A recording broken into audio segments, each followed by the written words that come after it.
Muy buenos días, hermanos, hermanas. Quiero de una manera muy especial darle la bienvenida a todos a este Congreso Internacional de Teología del Cuerpo que estamos haciendo con el ministerio One Body, Spirit and Mind. Mi nombre es Gustavo Mejía, yo soy el fundador y actual coordinador de este ministerio. Y pues nada, darle la bienvenida a todos los que se están uniendo y la importancia de este Congreso. La teología del cuerpo fue el primer trabajo catequético que San Juan Pablo II nos entregó desde septiembre de 1979 hasta noviembre de 1984. Si vemos eso, San Juan Pablo II le dedica 5 años de su vida a entregarnos una catequesis sobre el cuerpo, el amor, la familia. Así que bienvenidos, y como ya ustedes saben, nos va a estar acompañando la madre Adela Galindo, el padre Joe, Padre Agustino desde New York, va a estar Mari Pablo, va a estar el Padre Chofi, va a estar Vida Humana Internacional, va a estar Brother Mike. Así que sumerjámonos en esta experiencia, la experiencia de la persona humana. Para comenzar es importante aclarar que el Espíritu Santo siempre le da a la iglesia lo que necesita en el momento que lo necesita y en la medida que lo necesita. Vamos a ver que en diferentes momentos de crisis de la iglesia, donde grandes herejías se levantaban, el Espíritu Santo levantaba una voz profética que pudiera encarnar la verdad de nuestro Señor. Y estamos seguros que en este momento de oscuridad, ¿verdad? En este momento de ocaso de la identidad de la persona humana, donde realmente estamos olvidando lo que significa ser humano, el Espíritu Santo ha levantado esa voz profética que es San Juan Pablo II para que nos regale esta hermosa catequesis que nos recuerda nuevamente lo que significa ser humano. La teología del cuerpo es esa catequesis que nos devuelve esa conexión con nuestra verdadera identidad, con la identidad que nos dio nuestro Señor cuando nos hizo a su imagen y semejanza.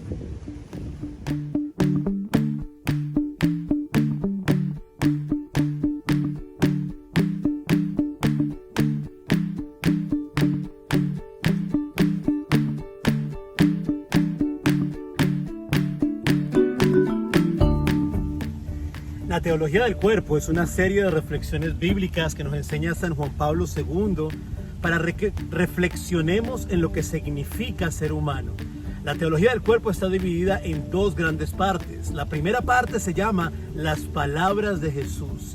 Y en las palabras de Jesús, San Juan Pablo II va a reflexionar en la pregunta de ¿qué significa ser humano? Por lo tanto, vemos que esta primera parte de la teología del cuerpo habla sobre identidad, la identidad de la persona humana. Vamos a ver que en la segunda parte de la teología del cuerpo, San Juan Pablo II va a meditar sobre cómo podemos vivir nuestra vida de tal forma que podamos ser felices al mismo tiempo que alcanzamos el propósito de nuestra existencia, que caminamos hacia la santidad. Porque algo que él quiere dejar claro es que la santidad y la felicidad no están en contra el uno del otro. Así que vamos a ver que esa segunda parte de la teología del cuerpo, que se llama el sacramento, habla sobre vocación. Esas son las 2 grandes partes en las que está dividida la teología del cuerpo. Es identidad y vocación, las palabras de Jesús y sacramento.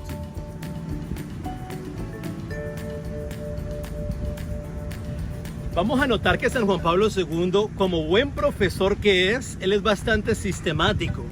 Por lo tanto, cuando él empieza a meditar en esta primera parte de la teología del cuerpo, en la que quiere responder a qué es lo que significa ser humano, él va a dividir esta primera parte en 3. Él va a hablar del origen, del principio, él va a hablar de la historia y va a hablar del destino. ¿Por qué? Porque San Juan Pablo II dice, si realmente queremos recordar lo que significa ser humano, tenemos que ver la foto completa. Porque si no, sería como ir a ver una película y llegar 20 minutos tarde a ver la película y salirnos 20 minutos antes que se acabe la película. ¿Qué es lo que normalmente está en la mitad de cualquier película, de cualquier serie, de cualquier novela? Casi siempre en la mitad está todo el enredo. Casi siempre hay un momento que parece que la maldad va a ganar. Sin embargo, San Juan Pablo II nos dice que no nos podemos quedar simplemente en la parte histórica, en el hombre como consecuencia del pecado. Juan Pablo II dice, Si queremos recordar realmente lo que significa ser humano, tenemos que primero volver al principio. Eso es lo que Él va a llamar el hombre original, tal cual como Dios nos ha creado, con cada una de las características que Dios nos ha creado desde el principio, características que Él mismo dirá que están en las raíces de toda la experiencia humana. Luego, San Juan Pablo II, por supuesto, él va a meditar sobre la historia de la persona humana, la parte histórica.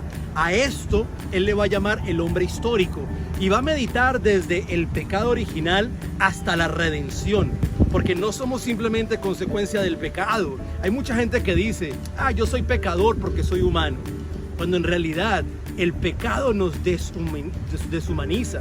El pecado nos separa de ese plan original que Dios tenía para cada uno de nosotros. Tenemos el hombre original, el hombre histórico. Por último, él va a meditar en el destino, lo que él va a llamar el hombre escatológico, hacia donde estamos yendo, a ese encuentro cara a cara con el Señor. Y aquí queda la primera parte. En la segunda parte, la cual él va a llamar sacramento, vamos a ver que él va a meditar sobre el matrimonio, ¿verdad? El matrimonio como vocación. Va a meditar sobre el celibato por el reino de los cielos, pero además va a hacer una reflexión profunda sobre el Humanae Vitae. Así que esto es más o menos lo que es la estructura de la teología del cuerpo.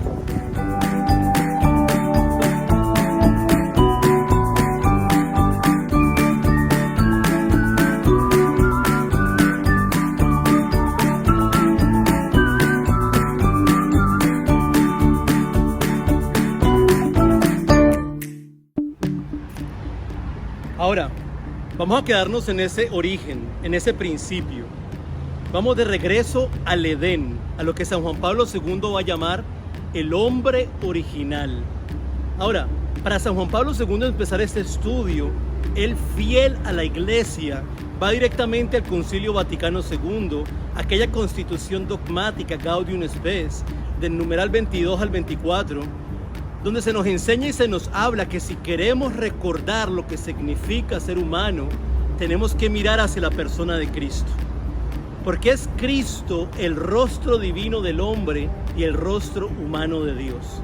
Por lo tanto, San Juan Pablo II se acerca a la persona de Cristo, y es en el Evangelio de Mateo 19, donde Juan Pablo va a encontrar aquel diálogo que él tiene con los fariseos. Ese momento que los fariseos se le acercan a Jesús y le preguntan: Señor, ¿nos podemos divorciar de nuestras mujeres? Ellos no estaban buscando, ellos no iban en busca de la verdad, ellos ya tenían una agenda, ¿verdad? Ellos le dicen: porque Moisés nos dio permiso de divorciarnos de nuestras mujeres. Y Jesús les responde, les dice: sí, Moisés les dio permiso de divorciarse de sus mujeres por la dureza de su corazón. Pero al principio no era así. Jesucristo en ese momento les está diciendo a ellos: si realmente quieren saber lo que significa el amor del hombre y la mujer, si realmente quieren saber lo que significa esa unión, el matrimonio, la familia, la persona humana, tienen que volver al principio.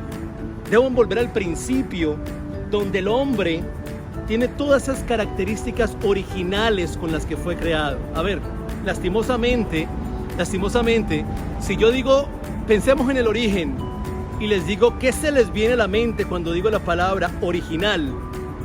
La mayoría de las veces lo primero que pensamos es, el pecado original. Sin embargo, el pecado no hace parte de nuestro origen, de nuestro principio. Lo que primero debería llegar a nuestra mente es inocencia, esa inocencia original, esa pureza de corazón que nos permitía ver a Dios, como dicen las bienaventuranzas. Y San Juan Pablo II va a comenzar analizando la primera narración de la creación. Ese momento en el que Dios decía y hacía. Día 1, día 2, día 3, día 5, Dios decía y hacía. Sin embargo, en el sexto día pasa algo maravilloso, ¿verdad? Dios se detiene, entra en sí mismo y dice: hagamos. En este primer libro de las Sagradas Escrituras encontramos ya una huella en la que Dios se revela como comunión de personas, ¿verdad? ese padre que ama al hijo, ese hijo que ama al padre, y ese amor tan real que es persona, es el Espíritu Santo. Y el Señor dice, a esta imagen, así como este mundo interior, hagamos al hombre. Y lo hace hombre que deja a su padre y a su madre, mujer que deja a su padre y a su madre, y se hacen una sola carne en un amor tan real que 9 meses después tiene nombre propio. Juan Pablo II nos dice, sí, cada uno de nosotros tiene la imagen y semejanza del Creador, pero esa imagen y semejanza nunca se muestra de manera más perfecta como en la comunión de personas, como en la unión del hombre y la mujer que se hace familia en el sacramento del matrimonio. Y esa es la primera, así, yo creo que nomás comenzando esta primera parte de la teología del cuerpo, quedamos como el emoji de cuando mandamos mensajes, que está la carita feliz y el cerebro hace, quedamos así, wow. O sea que un hombre y una mujer se unen, ¿verdad?, bajo el sacramento del matrimonio y están abiertos a la vida, están haciendo presente para todo el cosmos, para toda la humanidad, para todo el universo, el mundo interior de Dios. Por eso, San Juan Pablo II nos va a decir que nuestro cuerpo es sacramental, porque hace visible el mundo invisible interior de Dios. Ahora, San Juan Pablo II va a pasar y va a dedicar todo el resto de las homilías a la segunda parte de la narración de la creación en Génesis 2, en el cual él va a encontrar 3 características originales que dirá después en la homilía más adelante están en toda la experiencia de la persona humana. Esas 3 características originales de las que San Juan Pablo II nos va a hablar será la soledad original, la unidad original y la desnudez original. Para hablarnos de la soledad original, San Juan Pablo II se refiere a la segunda narración de la creación, cuando Dios le dice a Adán que vaya y que nombre a los animales, que domine la creación. Vamos a imaginarnos a Adán, ¿verdad?, yendo a ponerle nombre a cada uno de los animales. Pero en ese mismo accionar de dar nombre a los animales, Adán se da cuenta que él es diferente a ellos. Adán se da cuenta que él es cuerpo entre los cuerpos. Adán descubre que él tiene un mundo interior, que él tiene subjetividad y que desde su mundo interior él quiere compartir, él quiere donarse, él quiere entregarse. Imaginémonos a Adán, utilicemos la imaginación. Un cuento que siempre cuento es, imaginémonos a Adán después de un largo día de trabajo, después de haberle puesto nombre a los animales, después de haber subido unos cuantos árboles, y se acuesta bajo la sombra de un árbol a ver un atardecer en el Edén. Imagínate, aquí en Miami los atardeceres son hermosos. Imagínate cómo pudo haber sido un atardecer en el Edén, en el paraíso. Imaginémonos a Adán viendo ese cielo cambiando de colores, azul, anaranjado, violeta, viendo toda esa belleza. Y la belleza tiene una manera particular de tocar nuestra interioridad, de despertar nuestro mundo interior. Imaginémonos a Adán viendo toda esta belleza y queriendo compartirla con alguien. Y pues mira a su lado y lo que se encuentra tal vez fue un chivito. Y Adán comienza a decirle al chivo, wow, mira esos colores, mira ese atardecer, mira esas nubes. Y mira al chivito y el chivito le dice, ve. ¿Por qué? Porque los animales no tienen mundo interior. Adán en su soledad se da cuenta de que él es consciente de que es consciente, de que él puede traer a su razón sus emociones, sus pasiones, sus deseos, sus sentidos y decidir sobre ellas. Adán en su soledad se da cuenta que él tiene autodeterminación, que ante la libertad que Dios le ha dado, él tiene la capacidad de decidir y escoger todo aquello que le ayude a ser más humano, ¿verdad? A ser cada día más imagen y semejanza de Dios, porque tenemos el concepto errado de libertad. A veces pensamos que libertad es, yo soy libre porque hago lo que me da la gana. Bueno, si yo soy libre porque hago lo que me da la gana, entonces no soy libre. Soy un esclavo de mis ganas. Lo que mis ganas me digan, lo que mis ganas me empujen a hacer, yo lo hago porque no tengo control sobre mis ganas, no tengo control sobre mis deseos.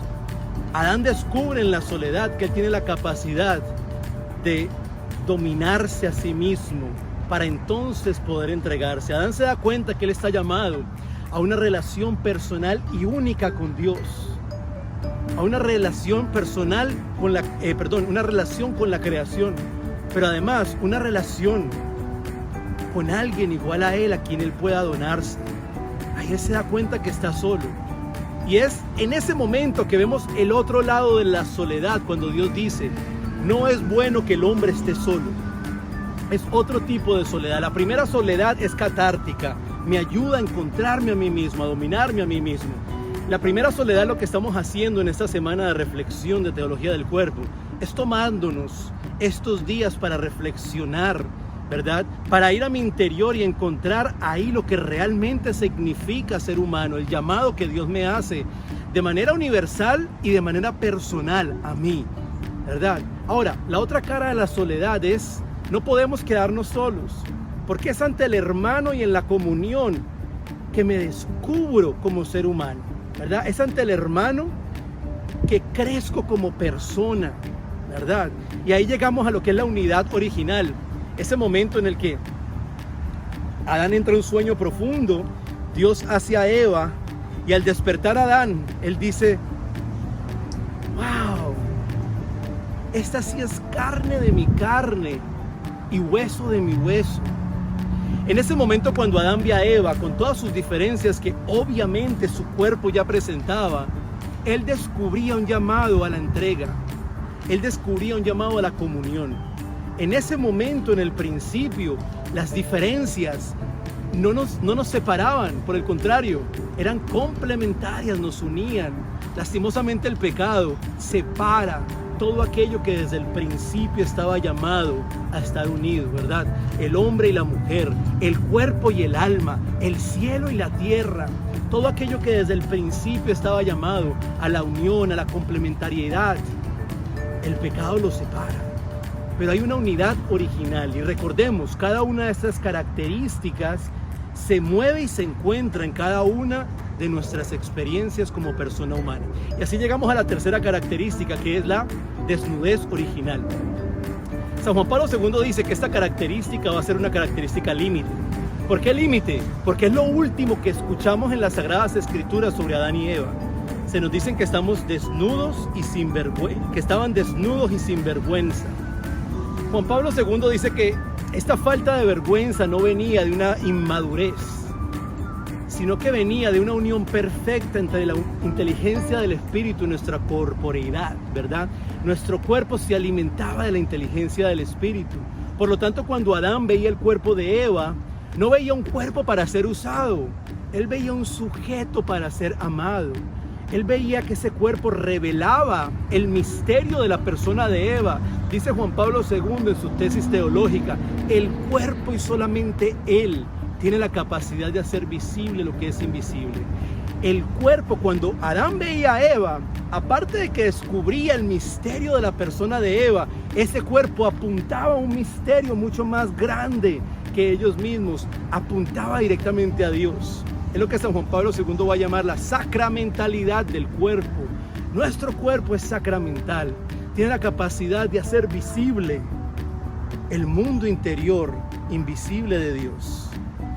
Eso es lo que es la soledad original, la unidad original y la desnudez original. Tres características principales que estaban en ese Edén, en ese paraíso, en ese principio.